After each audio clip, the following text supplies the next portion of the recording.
वास्तव न्यूज में स्वागत है आपका। मैं सरदार केजीएफ तालुका का बेकमंगल तालुका में वहां पर एक जश्न बनाए ताकि वो भीमा कोरेगांव का जीत पर सारे कर्नाटक में ही अब वो जश्न मनाने लग गए, खुशी बनाने लग गए, साथ साथ नए साल की मुबारकबाद भी देने लग गए ताकि ये सब जीत हासिल किस लिए और कौन किया है और इसके साथ कौन है, ये सब महानायक की कृपा है।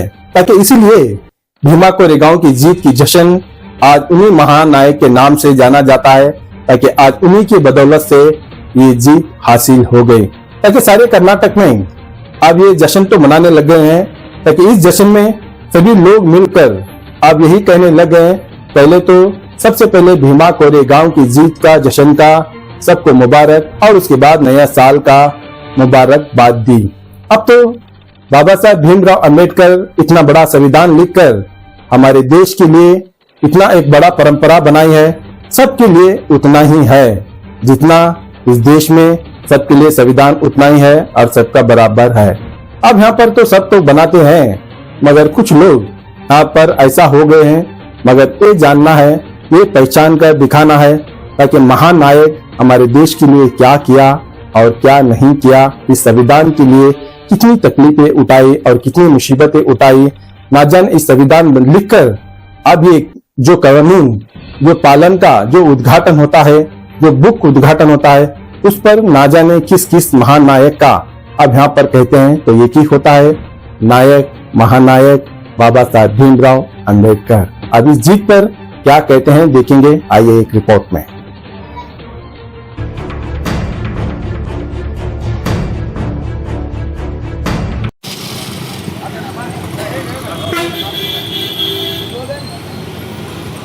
जय बोलो बाबा साहेब अंबेडकर ಅವರಿಗೆ ಜೈ। ಸಂವಿಧಾನ ಶಿಲ್ಪಿ ಡಾಕ್ಟರ್ ಬಾಬಾ ಸಾಹೇಬ್ ಅಂಬೇಡ್ಕರ್ ಅವರಿಗೆ ಜೈ।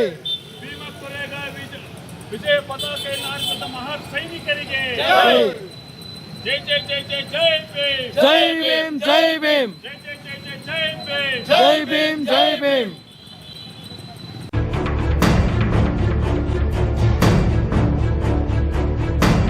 ನಮಸ್ಕಾರ। ಇವತ್ತು ಬೇತಮಂಗಲದಲ್ಲಿ ಪ್ರಬುದ್ಧ ಪ್ರಜಾವೇದಿಕೆ ವತಿಯಿಂದ ಭೀಮ್ ಕೊರೆಗಾಂವ್ನ ವಿಜಯೋತ್ಸವದ ಆಚರಣೆ ಮಾಡ್ತಾ ಇದ್ದೀವಿ।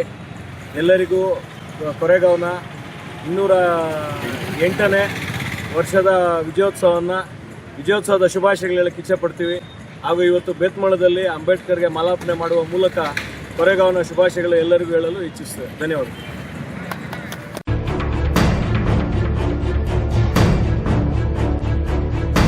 ಬಂಧುಗಳೇ, ದೇಶದ ಸಮಸ್ತ ಜನತೆಯು ಕೂಡ 208ನೇ ವರ್ಷದ ಭೀಮಾ ಕೊರೆಗಾಂವ್ ವಿಜಯೋತ್ಸವ ಹಾಗೂ ಹೊಸ ವರ್ಷದ ಶುಭಾಶಯಗಳು। ಬಂಧುಗಳೇ, ಬಾಬಾ ಸಾಹೇಬ್ ಅಂಬೇಡ್ಕರ್ ಅವರು ಪೆನ್ನಿನ ಮುಖಾಂತರ ನಮ್ಮೆಲ್ಲರಿಗೂ ಕೂಡ ಮೂಲಭೂತ ಹಕ್ಕುಗಳನ್ನ ಕೊಟ್ಟರೆ, ಕೊರೆಗಾಂವ್ ಯುದ್ಧದಲ್ಲಿ ಕತ್ತಿಗಳ ಮುಖಾಂತರ ನಮಗೆ ಮೂಲಭೂತ ಹಕ್ಕುಗಳನ್ನ ದೊರಕಿಸ್ಕೊಟ್ಟಂಥ ಈ ದೇಶದಲ್ಲಿ ನಡೆದಂಥ ಏಕೈಕ ಯುದ್ಧ ಅದು। ಮೂಲಭೂತ ಹಕ್ಕುಗಳಿಗೋಸ್ಕರ, ಸಮಾನತೆಗೋಸ್ಕರ, ವಿದ್ಯೆಗೋಸ್ಕರ, ಹುದ್ದೆಗೋಸ್ಕರ, ಏಣು ಪಟ್ಟೆಗೋಸ್ಕರ, ಹೊಟ್ಟೆಗೆ ಊಟಕ್ಕೋಸ್ಕರ ನಡೆದಂಥ ಒಂದು ಯುದ್ಧ ಏನು 500 ಜನ ಮಹಾರ್ ಸೈನಿಕರು ಮತ್ತು 2ನೇ ಬಾಜಿರಾಯನ 28,000 ಸೈನಿಕರೊಂದಿಗೆ 1818ರಲ್ಲಿ ಜನವರಿ 1ನೇ ತಾರೀಕು ಬೆಳಗ್ಗೆ 9 ಗಂಟೆಗೆ ಪ್ರಾರಂಭವಾಗಿ ರಾತ್ರಿ 9 ಗಂಟೆಗೆ ಮುಗಿಯುವಂಥ ಯುದ್ಧ ಇದು। ಈ ಯುದ್ಧದಲ್ಲಿ ಸುಮಾರು 28,000 ಸೈನಿಕರನ್ನು 500 ಜನ ಮಹಾರ್ ಸೈನಿಕರು ರುಂಡೆಗಳನ್ನು ಚಂಡಾಡಿ ಯುದ್ಧವನ್ನು ಜಯಗಳಿಸ್ತಾರೆ। ಆ ಯುದ್ಧವನ್ನು ಜಯಗಳಿಸಿದಂಥ ಹಿನ್ನೆಲೆಯಲ್ಲಿ ಬ್ರಿಟಿಷ್ ಸರ್ಕಾರ ಈ ದೇಶದ ಮಹಾರ್ ಸೈನಿಕರಿಗೆ, ದಲಿತರಿಗೆ, ಬಹುಜನರಿಗೆ, ಶೂದ್ರರಿಗೆ ಮೂಲಭೂತ ಹಕ್ಕುಗಳನ್ನ ಕಲ್ಪಿಸಿಕೊಟ್ಟು ವಿದ್ಯೆಯನ್ನು ಕೊಡುವಂಥ ಒಂದು ಕೆಲಸನ ಬ್ರಿಟಿಷ್ ಸರ್ಕಾರ ಮಾಡುತ್ತೆ।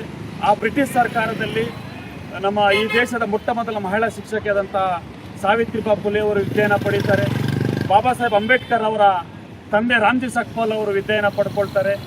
ತದನಂತರ ಬಾಬಾ ಸಾಹೇಬ್ ಅಂಬೇಡ್ಕರ್ ವಿದ್ಯೆಯನ್ನು ಪಡ್ಕೊಂಡು ಈ ಒಂದು ಮೂಲಭೂತ ಹಕ್ಕುಗಳೇನಿದೆ, ಫಂಡಮೆಂಟಲ್ ರೈಟ್ಸ್ ಅನ್ನೋದು ಈ ದೇಶದ ಪ್ರತಿಯೊಬ್ಬ ನಾಗರಿಕರಿಗೂ ಕೂಡ ಇದು ಪ್ರಾಥಮಿಕ ಹಕ್ಕುಗಳಾಗಿ ಸಿಗಬೇಕು ಅಂತ ಬಾಬಾ ಸಾಹೇಬ್ ಅಂಬೇಡ್ಕರ್ ಅವರು ಸಂವಿಧಾನವನ್ನು ಬರೆಯುವ ಮುಖಾಂತರ ಹಕ್ಕುಗಳನ್ನ ನಮಗೆ ಕೊಡ್ತಾರೆ।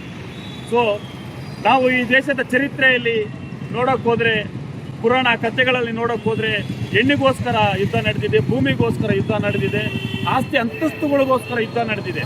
ಆದರೆ ಈ ದೇಶದ ಹೆಣ್ಣು ಮಕ್ಕಳಿಗೆ ಬಟ್ಟೆ ಹಾಕ್ಕೊಳ್ಳೋಕ್ಕೆ ಅಂತ ಒಂದು ಯುದ್ಧ, ಹೊಟ್ಟೆಗೆ ಊಟ ಕೊಡಬೇಕು ಅಂತ ಯುದ್ಧ, ಒಂದು ವಿದ್ಯೆಯನ್ನು ಕೊಡಬೇಕು ಅಂತ, ಉದ್ಯೋಗವನ್ನು ಕೊಡಬೇಕಂತ ಯಾವುದಾದ್ರೂ ಯುದ್ಧ ನಡೆದಿದೆ ಅಂದರೆ ಅದು ಕೇವಲ ಕೊರೆಗಾಂವ್ ಯುದ್ಧ ಅಂತ ನಾನು ಹೇಳೋದಕ್ಕೆ ಇಷ್ಟಪಡ್ತೀನಿ.